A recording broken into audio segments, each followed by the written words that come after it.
Irmãos, hoje nós vamos dar continuidade ao estudo da nossa confissão. Hoje nós vamos ver o capítulo 7, seção 2. Vou fazer a leitura da sessão, tá no telão aí, Davi conseguiu colocar para a gente? Fazer a leitura dessa sessão e a gente ora para iniciar. Então a sessão diz: o primeiro pacto feito com o homem era um pacto de obras. Nesse pacto foi a vida prometida a Adão e nele a sua posteridade, sob a condição de perfeita obediência pessoal. Vamos baixar nossas cabeças e orar ao Senhor. Pai amado e bendito, graças te damos por mais um dia do Senhor que nos reunimos em tua casa para cumprir, Senhor, com o teu mandamento de cultuar a ti. Senhor, obrigado por todos os momentos de culto que nós já tivemos, especialmente pela pregação da tua palavra, onde fomos instruídos através do teu Santo Espírito, Senhor. Obrigado, Senhor, por esse privilégio, e te pedimos que nesse momento agora de estudo, o Senhor nos conduza, Pai, no estudo da doutrina do Pacto das Obras, e te pedimos que o Senhor abra, Senhor, o nosso entendimento, que o Senhor nos esclareça, Pai, para que venhamos a compreender a tua palavra.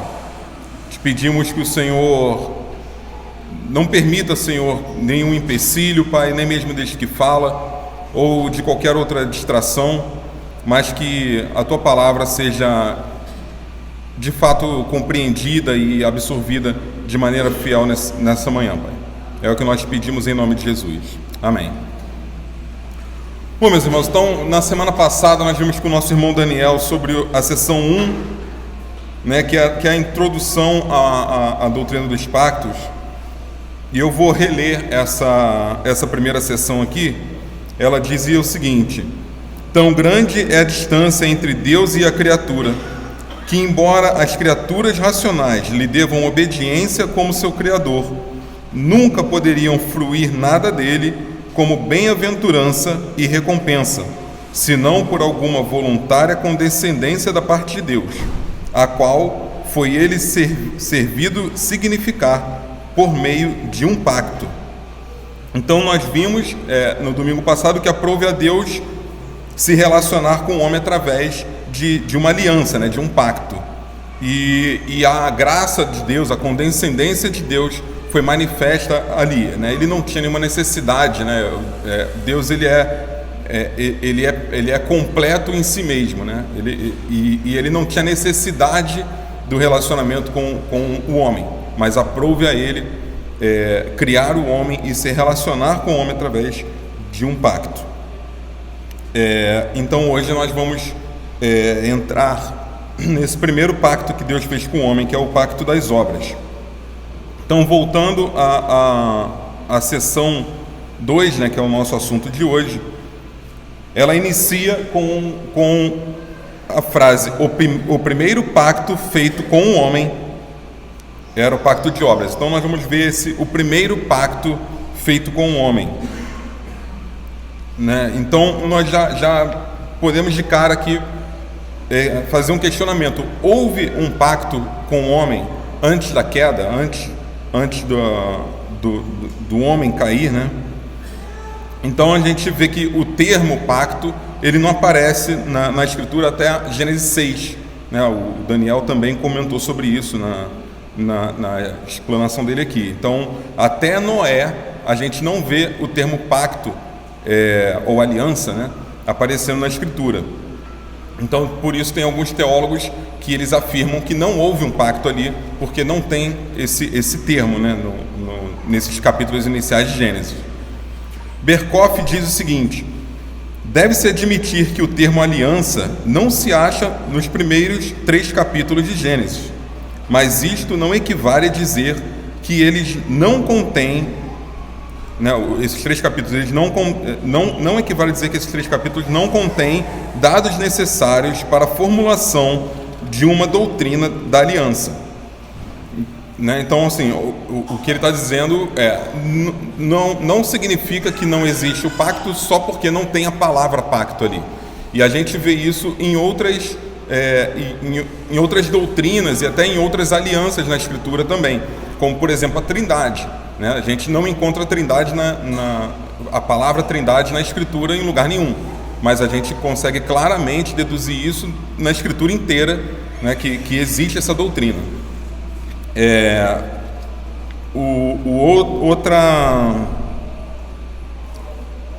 A outra palavra que não aparece no início é eleição, né? A eleição ela só vem aparecer pela primeira vez em Deuteronômio, mas antes de Deuteronômio já houve eleição, né?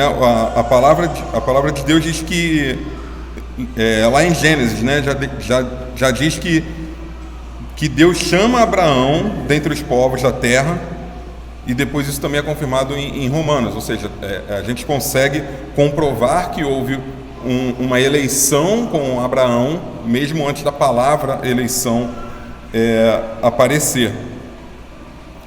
Outro exemplo também é com Davi, né? Davi, ele, em 2 Samuel 7, Deus faz aliança com Davi, mas o termo aliança não aparece ali. Aí depois, lá no Salmo 89, é que vai aparecer tanto a palavra como a confirmação dessa doutrina. Eu vou abrir aqui Salmo 89, 3 e 4, se os irmãos quiserem me acompanharem. Se os irmãos quiserem me acompanhar.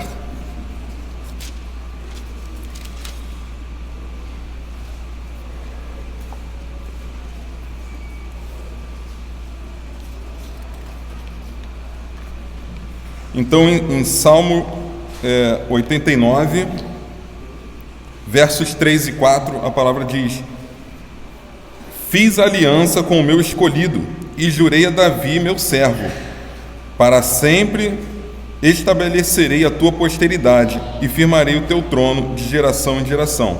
Então aqui Davi, em Salmo 89, está citando lá atrás 2 Samuel. Então, lá em 2 Samuel já havia aliança com Davi, apesar do termo aliança não ter aparecido naquele momento. Ou seja, a gente, com esses exemplos, o que eu quero mostrar? Que negar a verdade porque a palavra não aparece é um equívoco, né? Acho que ficou bem claro que, mesmo sem a palavra aliança, no caso de Davi, no caso da eleição lá com Abraão, a doutrina estava ali, né? A aliança estava ali no caso de Davi, mesmo sem a palavra aparecer. Então nós não podemos dizer que não houve um pacto de Deus com o homem pelo simples fato de não encontrarmos essa palavra lá em Gênesis 2. Durante o nosso estudo a gente vai tentar comprovar isso. Então, quais são as evidências bíblicas? Eu separei duas evidências bíblicas dessa aliança lá em Gênesis 2, sendo mostrado, né, que houve essa aliança lá em Gênesis 2. O primeiro texto que eu quero abrir com os irmãos é Oséias 6, versículo 7.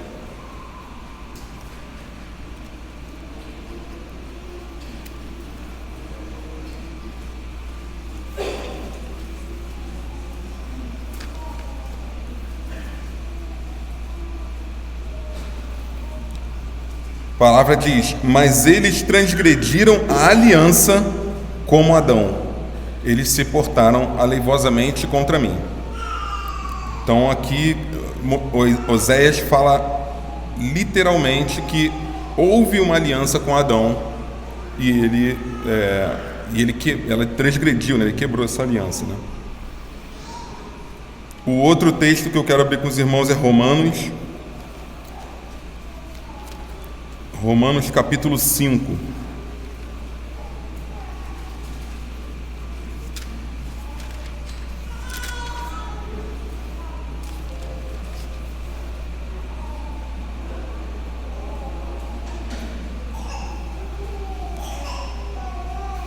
Romanos 5, versículo 12. Portanto, assim como por um só homem entrou o pecado no mundo, e pelo pecado a morte, assim também a morte passou a todos os homens, porque todos pecaram. Então, nesses dois textos aqui, né, em Oséias a gente viu que tem aliança com Adão, e em Romanos a gente vê que essa aliança ela foi com Adão, mas representando toda a humanidade, né, toda a sua posteridade, né?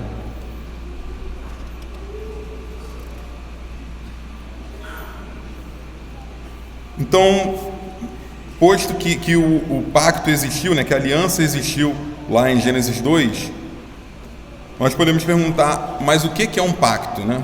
O que é um pacto? Então, de modo geral, o pacto ele é um acordo entre duas pessoas, né, duas ou mais pessoas, e ele envolve deveres e benefícios. Todo pacto ele tem uma regra, né, todo pacto ele envolve um contrato, ele envolve as partes, uma regra, as recompensas e as penalidades no caso de descumprimento dessa regra. Então isso aqui a gente vê no nosso dia a dia, né? Então, por exemplo, eu faço um contrato com a fornecedora de energia lá de casa. Então eu chego na Light e faço um contrato com a Light. Eu tenho, nós temos as partes, no caso eu e a concessionária, né, a Light. Temos a regra, ou seja, eu me proponho eu me obrigo, né, a pagar a conta em dia, né, e se eu pago essa conta em dia, eu recebo os benefícios ali do fornecimento de energia para minha casa. Se eu não pago essa conta em dia, eu tenho as penalidades, que são multas, o corte do fornecimento, etc. Então, assim, isso é uma coisa que é comum no nosso dia a dia, né? Só que o pacto com Deus é um pouco diferente pela pessoa de Deus, né? Não são iguais, né? Então, falando sobre o pacto de Deus com o homem, Palmer Robertson, no livro Cristo dos Pactos, ele define da seguinte forma: a aliança é um pacto de sangue soberanamente administrado. Quando Deus entra em relação de aliança com os homens, ele institui de maneira soberana um pacto de vida e morte. A aliança é um pacto de sangue, ou um pacto de vida e morte soberanamente administrado.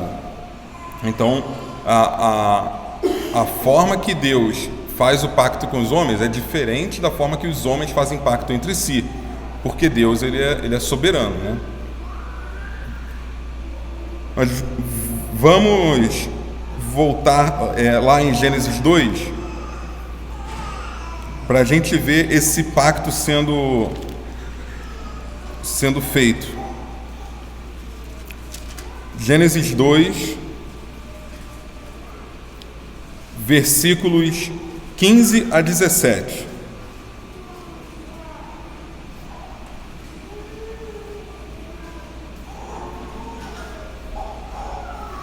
Diz a palavra do Senhor: tomou, pois, o Senhor Deus ao homem, e o colocou no jardim do Éden para o cultivar e o guardar. E o Senhor Deus lhe deu esta ordem: de toda árvore do jardim comerás livremente, mas da árvore do conhecimento do bem e do mal não comerás, porque no dia que dela comeres, certamente morrerás. Então, nesses versículos a gente vê aquelas partes do contrato que a gente tinha falado, né? Nós temos as partes envolvidas, que no caso é Deus e Adão. Lembrando aqui, como nós vimos em Romanos, que Adão ele está representando toda a humanidade, toda a raça humana. Então, temos as partes. É estabelecida uma condição: não comerás do fruto da árvore do conhecimento do bem ou do mal. É estabelecida uma penalidade, que é, no caso, a morte. E tem o benefício, né, uma promessa pela obediência, que no caso é a vida, né? Apesar de não estar explicitamente no texto, a gente consegue deduzir que se Adão não morrer, ele tem a vida, né? Então ele tem a recompensa da vida. Então é importante a gente lembrar que o pacto de Deus com o homem não é o que a gente chama de... a gente não pode entender como um pacto entre iguais, né? Não é um acordo entre iguais. Deus ele não consulta o homem para decidir como deve ser o pacto, ou os termos do pacto. O pacto de Deus, no pacto de Deus, a sua soberania absoluta é expressa, como a gente acabou de ler, né? Deus, voltar aqui no texto de Gênesis, tomou, pois, Deus o homem, né? Tomou, pois, Senhor Deus ao homem, né? Ele pegou e lhe deu esta ordem, ou seja, ele não se consultou com o homem. Você acha que a gente deve fazer esse pacto? Não, ele falou, vem cá, você não pode comer daquele fruto, se você comer você vai morrer. Então, o pacto de Deus, Deus é soberano, inclusive na hora de fazer o pacto, né? Berkoff diz o seguinte: todas as alianças de Deus são de natureza de disposições soberanas impostas ao homem. Como nós falamos, né?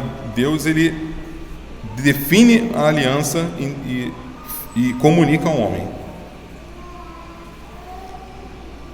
Então, já definimos o que é um pacto, já vimos isso acontecendo lá no capítulo 2 de Gênesis, e agora a gente vai falar um pouco sobre a natureza desse pacto.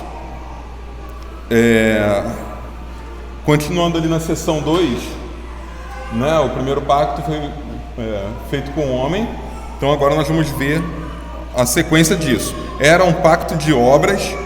Nesse pacto foi a vida prometida a Adão, e nele a sua posteridade, sob a condição de perfeita obediência.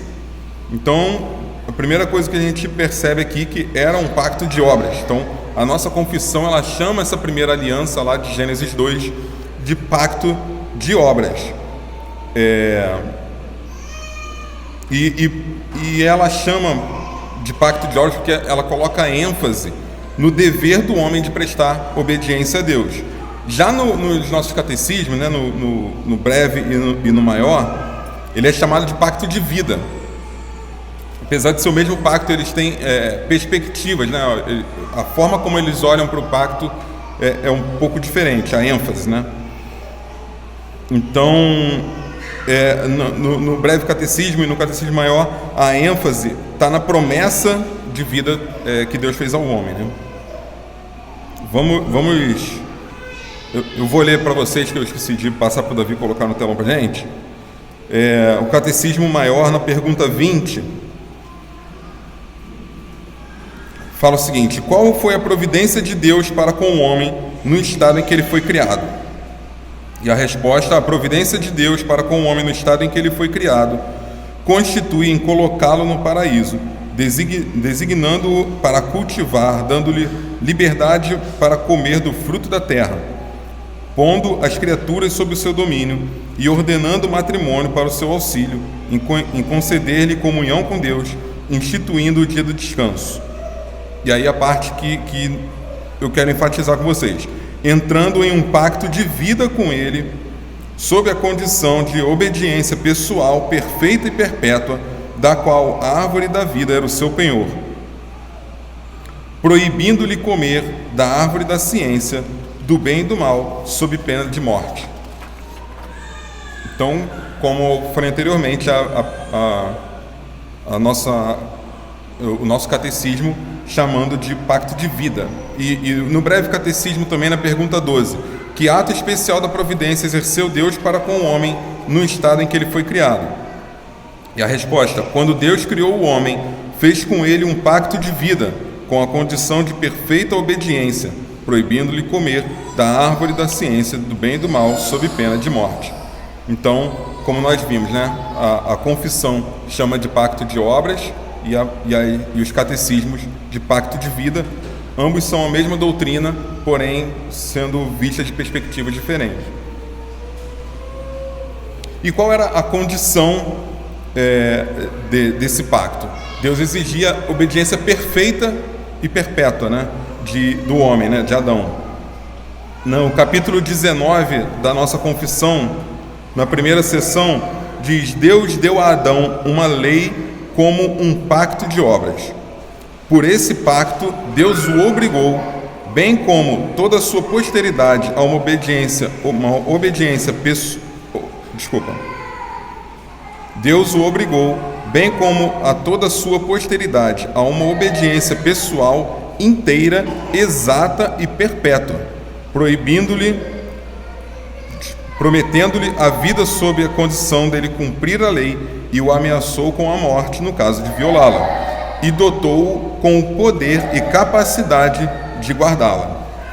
Então, esse trecho da nossa confissão é interessante, que mostra realmente que Adão ele deveria cumprir cabalmente, inteiramente toda a lei, né?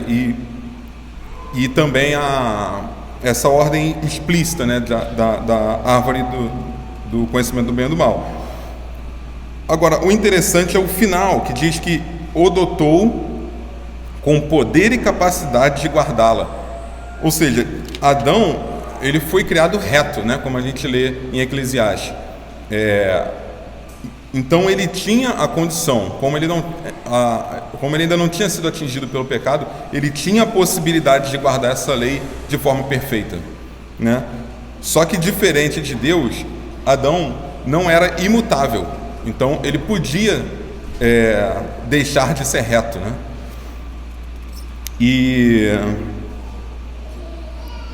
Então, como diz lá Eclesiastes 7:29, eis que tão somente achei que Deus fez o homem reto, mas ele se meteu em muitas astúcias. Então Adão foi criado sem pecado, né, a imagem de Deus, possuía a lei gravada no seu coração e tinha a condição de se manter reto, mas Adão não era imutável e caiu, ele se meteu em muitas astúcias. E o interessante também é nós notarmos que nesse pacto, em momento nenhum a gente vê espaço para arrependimento, né? Então o relato aqui de Gênesis, né, que nós lemos, diz explicitamente que no dia que dela comeres, certamente morrerás, né? Então é diferente, por exemplo, no nosso caso hoje, né? Como o pastor até leu aqui 1 João, né? Vamos abrir lá 1 João. 1 João.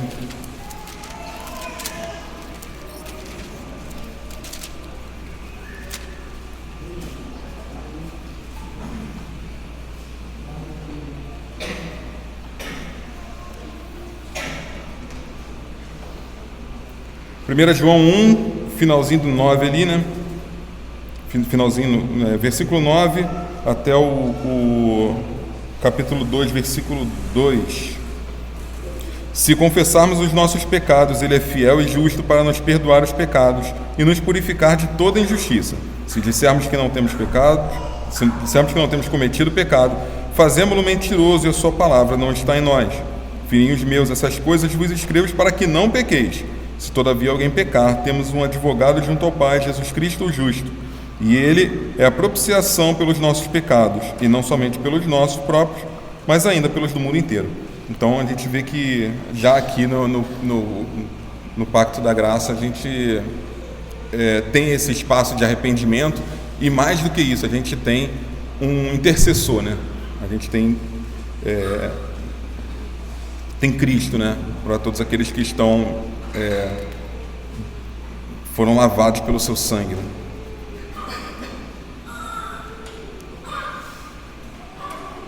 Então, no pacto de obras, foi a vida prometida a Adão e nele a sua posteridade sob a condição de perfeita obediência.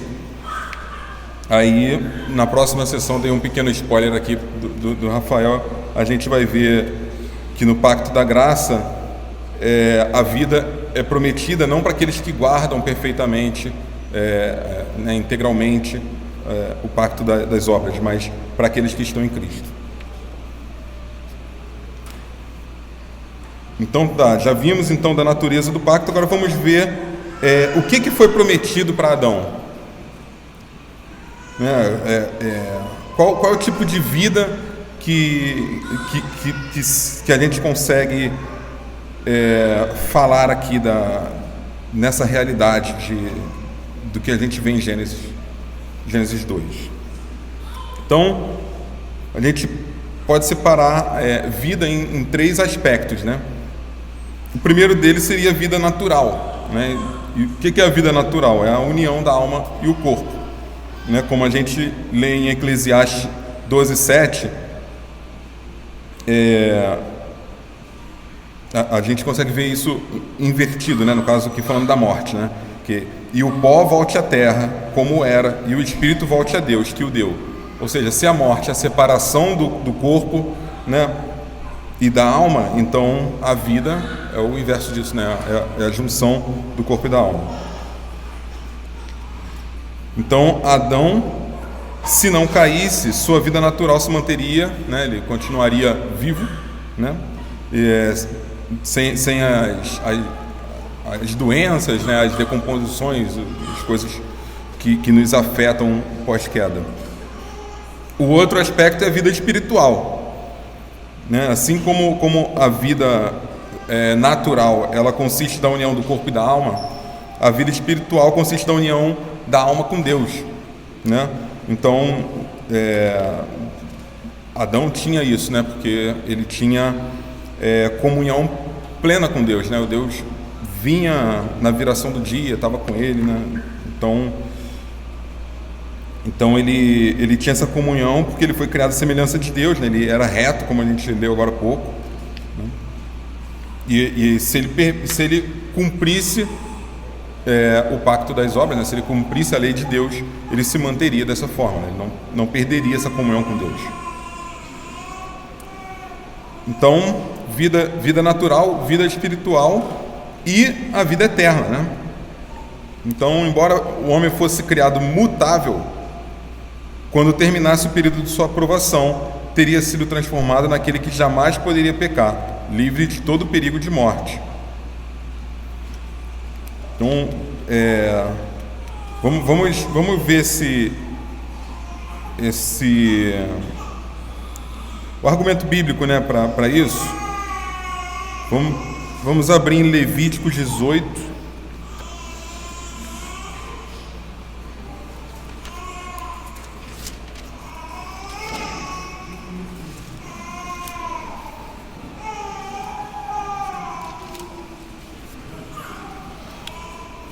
Levítico 18, no versículo 5, diz: portanto, os meus estatutos e os meus juízos guardareis, cumprindo-os, o homem viverá por eles, eu sou o Senhor. Então a promessa de Deus aqui, que se o homem cumprisse a lei perfeitamente, né, os estatutos, os juízos de Deus, ele viveria. E esse princípio ele não mudou, né?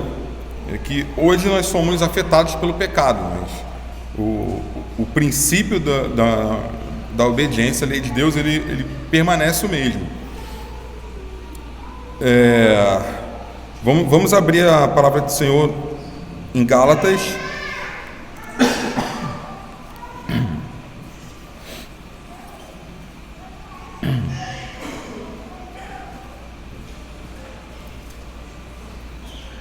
Gálatas capítulo 3, versículo 12.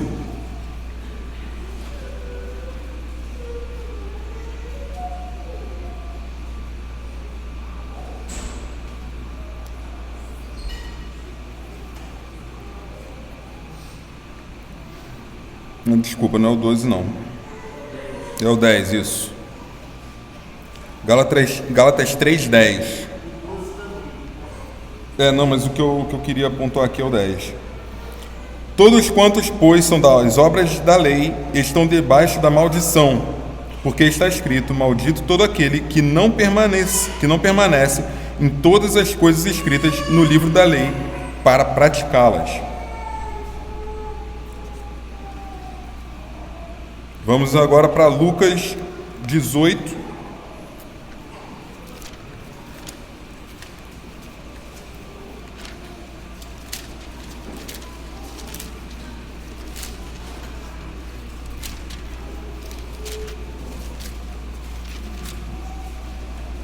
Lucas 18,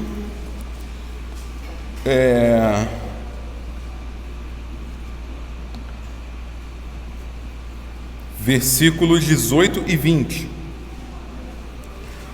Certo homem de posição perguntou-lhe: Bom mestre, que farei para herdar a vida eterna? E aí no capítulo 20 a gente tem a resposta de Cristo. Sabe os mandamentos: não adulterarás, não matarás, não furtarás, não dirás falso testemunho, honra teu pai e tua mãe. Ou seja, aquele jovem chegou para Jesus e falou: o que eu faço para ter vida eterna? O que Jesus falou? Cumpre a lei, né? Porque esse é o espírito da lei, né? Aquele que cumprisse a lei viveria por ela, né? Como a gente leu em Levíticos. Então Jesus podia ter falado: crê em mim e será salvo, né? Mas não, ele falou: obedeça a lei.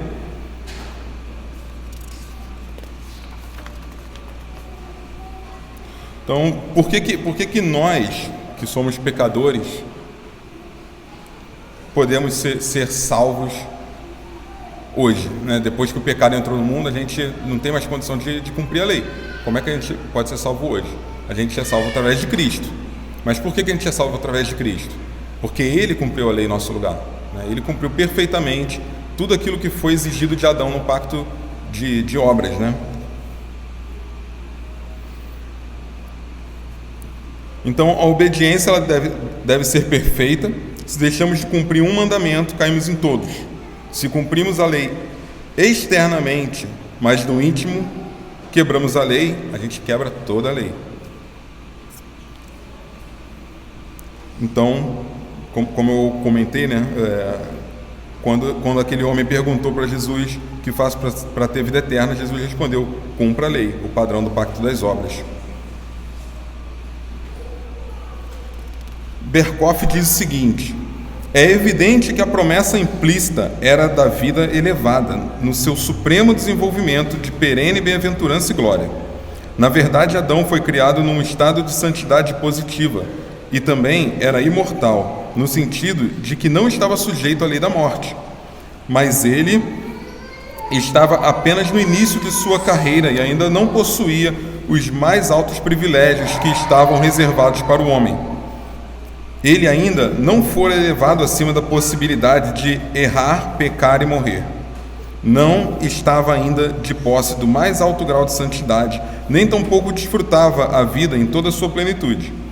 A vida de Deus, a imagem de Deus no homem ainda era limitada pela possibilidade de um homem pecar contra Deus, passar do bem para o mal e se tornar sujeito ao poder da morte.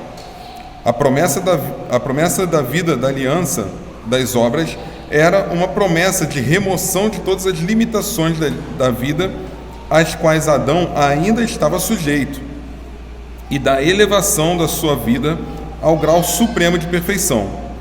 Quando Paulo diz em Romanos 7,10 que o mandamento era para a vida, ele quer dizer vida no sentido mais completo da palavra. Eis o princípio da aliança das obras: o homem que fizer essas coisas viverá por elas. E este princípio é reiterado repetidas vezes nas Escrituras. Aí ele cita aqui Levítico 18:5, Ezequiel 20:11, 13, 20, Lucas 10:28 e 2 que nós já lemos. Vamos abrir lá, Romanos 10:5.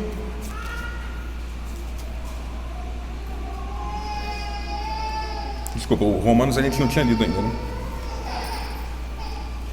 Romanos 10:5. Ora, Moisés escreveu que o homem que praticar a justiça decorrente da lei viverá por ela. E em Gálatas, agora sim, Alexandre, é o 3:12. Agora sim é o 3:12. Ora, a lei não procede de fé, mas aquele que observar os seus preceitos, por eles viverá. Então, confirmando a promessa de vida lá do pacto de obras, né?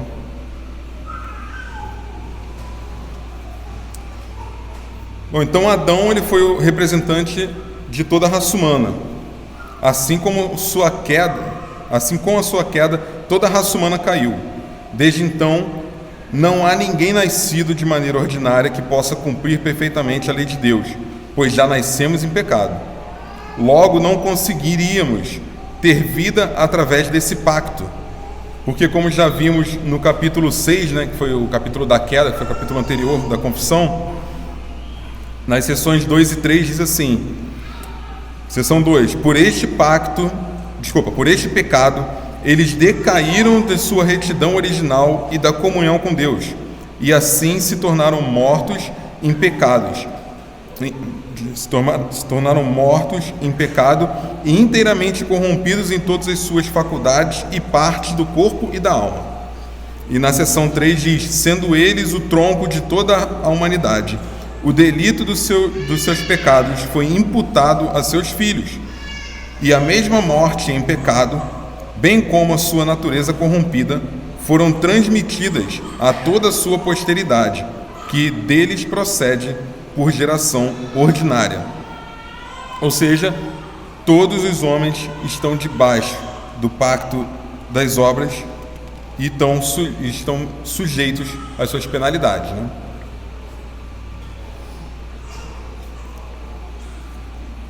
Romanos 3,19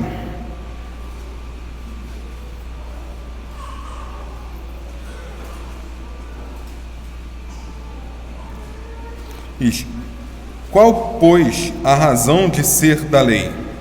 Foi adicionada por causa das transgressões, até que viesse o descendente a quem fez a promessa, e foi promulgada por meio de anjos, pela mão de um mediador. Então,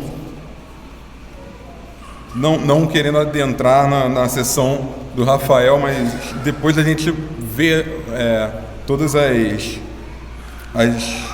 implicações, a nossa impossibilidade de cumprir o pacto das obras, né? Esse aqui é um refrigério para a gente, né? Ver que desde a eternidade foi preparado um mediador, alguém que viesse de forma sobrenatural, né? Não nasceu de maneira ordinária como nós, e através da obediência perfeita dele, nós podemos ter vida, né? E já lá em Gênesis a gente vê isso, né? No texto famoso de Gênesis 3,15.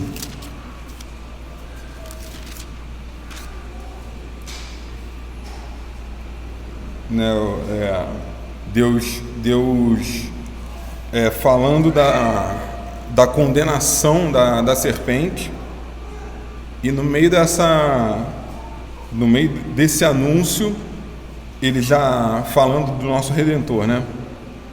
Ele fala, porém inimizade, falando para a serpente, né? Porém inimizade entre ti e a mulher, entre a tua descendência e o seu descendente, este te ferirá a cabeça, e tu ferirás o calcanhar.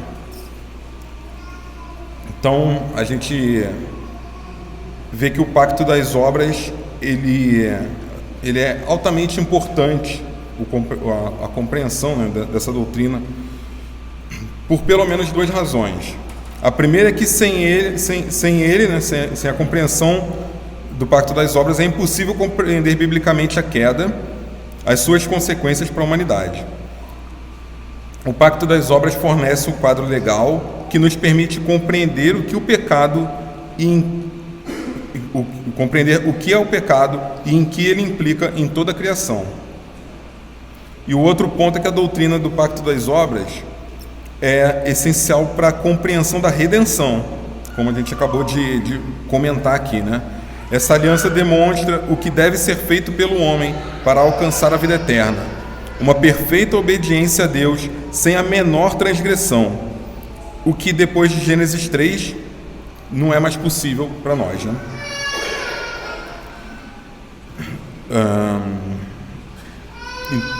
E aí, como isso não é mais possível, a gente depende de um Redentor como nós acabamos de falar. Esse é o motivo pelo qual, segundo Adão, se tornou obediente até a morte e morte de cruz, como diz em Filipenses 2,8. Cristo cumpriu as obrigações do pacto das obras. Ele guardou perfeitamente a lei de Deus e na cruz redimiu seu povo dos pecados deles. No Éden, Adão foi criado com a possibilidade de cumprir o pacto das obras, mas não cumpriu. A partir de sua queda, toda a humanidade se tornou incapaz de cumprir esse pacto. Então, o Deus Filho se despiu de sua glória, se encarnou.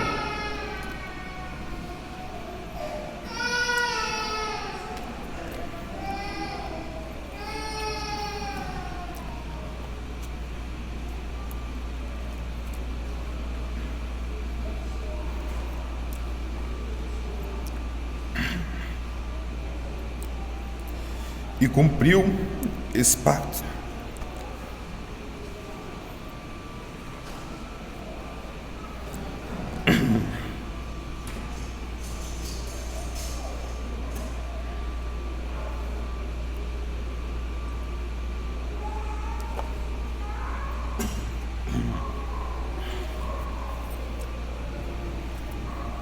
Ele cumpriu esse pacto e ainda assim foi morto como injusto, para que a sua justiça recaísse sobre nós, inaugurando um novo pacto, o pacto da graça, que é o assunto da semana que vem, com o nosso irmão Rafael.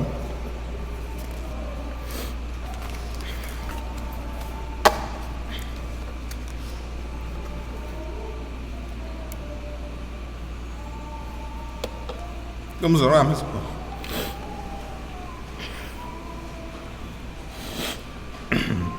Senhor, nosso Deus, nosso Pai, te agradecemos, Senhor, porque aquilo que um dia foi possível ao homem,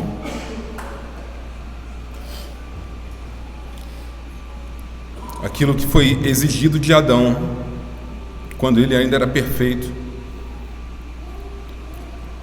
no estado em que ele havia sido criado pelo Senhor, como nós vemos nos relatos da criação em Gênesis.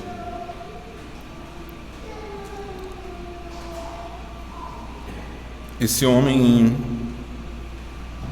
ainda que reto,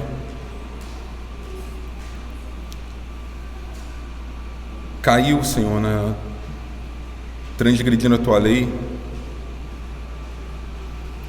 sendo condenado por isso, com todas as penalidades da queda, Senhor, com todas as enfermidades e deteriorações que hoje nós experimentamos.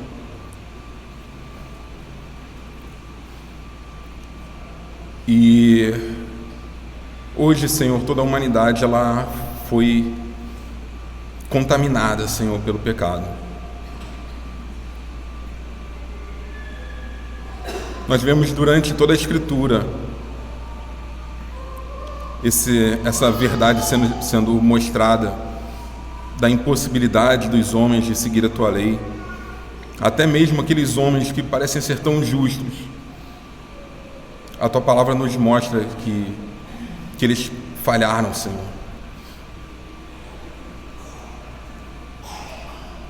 E o que dizer de nós, Pai? Pecadores miseráveis, orgulhosos, mentirosos. Como nós nos apresentaríamos diante de Ti, Senhor?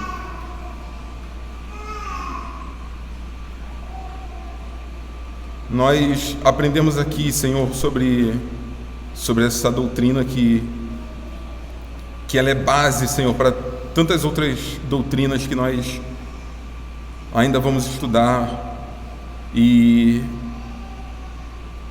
te pedimos que o Senhor coloque essas coisas na nossa mente, Pai, de forma que elas não fiquem somente guardadas como uma folha numa gaveta, mas que essas verdades elas transformem nossas vidas, Pai. Que nós sejamos realmente impactados, Senhor, por aquelas coisas que temos aprendido do Senhor. Que o Senhor tenha misericórdia de nós, Senhor. Que o Senhor não olhe para os nossos pecados, não olhe para a nossa vileza, não olhe para o nosso orgulho, para a nossa soberba, mas olhe para Cristo, Senhor, aquele que cumpriu todas essas coisas em nosso lugar, que foi obediente até a morte e morte de cruz. Que o Senhor nos abençoe para a nossa caminhada cristã. Não nos deixe como somos, Senhor. Nos transforme pela Tua palavra, pela ação do Teu Santo Espírito em nossas vidas. É o que nós te pedimos, Senhor. Em nome de Jesus. Amém.